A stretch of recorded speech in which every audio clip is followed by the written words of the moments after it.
YouTube, tô aqui mais uma vez aqui fazendo um vídeo aqui, instalando o Xenon aqui do meu carro aqui. Tô aqui instalando aqui o Xenon aqui. O Xenon é em cima e embaixo, entendeu?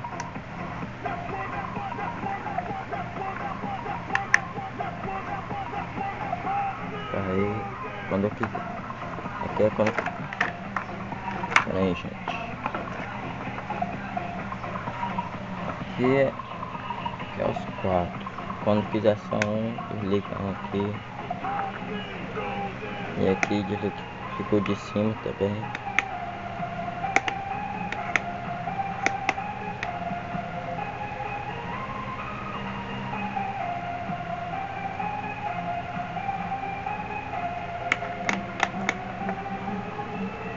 Eu botei, gente, duas chavezinhas aqui, uma de 3 opções e uma de 2, né?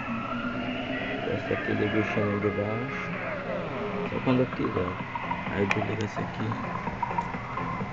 Essa daqui liga o Xenon de os milha e a outra liga os de baixo. Aí quando eu quiser ligar, fica desligado no meio. Aqui fica outro. E aqui fica outro, né? Pois é, galera, é isso aí. Quem gostou aí, se inscrever no canal aí, pode lá, viu? Dá até o toque de luz também, viu? Aí, toque de luz é aqui dentro. Só que eu botei aí. Tá escuro porque eu tô dentro aqui do quarto aqui, aí tá escuro. Está aí, ó. É só uma bateria de celular aqui, ó.